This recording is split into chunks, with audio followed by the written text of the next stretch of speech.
Hi, I'm Tricia, an organic gardener. I grow organically for a healthy and safe food supply, for a clean and sustainable environment, for an enjoyable and rewarding experience. Roses are often very overlooked as an edible plant, but the hips and the flowers have a lot of uses in baked goods, preserves, and teas, and a lot more. If you're going to eat your roses, I suggest you grow them organically. And never eat roses that are from the florist or the garden center. And don't eat roses that have been treated with a systemic fertilizer. Make sure that you know what roses you're eating. The best tasting roses are the most fragrant roses. The stronger the scent is, the better the flavor. Roses like to be planted in full sun. They like to be well watered. And they like soil that is well drained and slightly acidic. Finding the right spot for your roses is the first thing you need to do.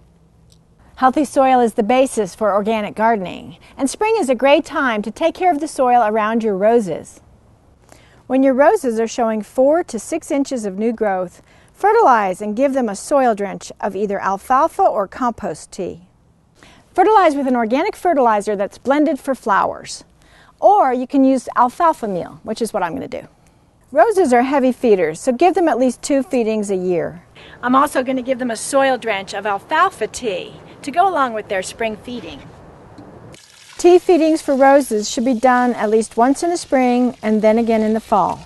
These tea bags from Haven or Malibu Compost are easy and convenient sources for tea.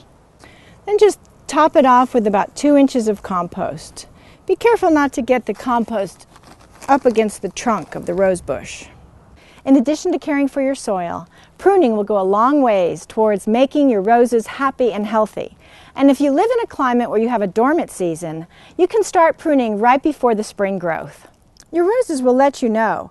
When the bud eyes turn pink and begin to swell, that's the ideal time to prune.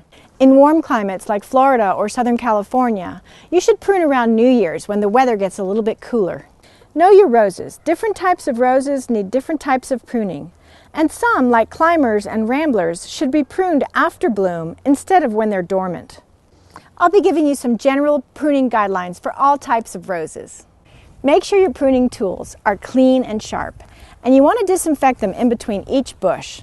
Make sure that your cuts are smooth. This is an example of a nice, smooth, clean cut. Here's an example of a jagged cut, not smooth at all. Prune out branches that are growing towards the center, any crossing branches, and also weak branches. Prune to improve air circulation. Air circulation is key to preventing many diseases. Cut 1/4 inch above a nice outward-facing bud. This encourages outward growth instead of growth towards the center of the bush. And cut out suckers from the rootstock and weak basal growth.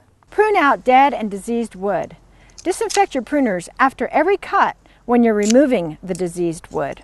Remember the keys to growing great roses: location, good soil, and diligent pruning.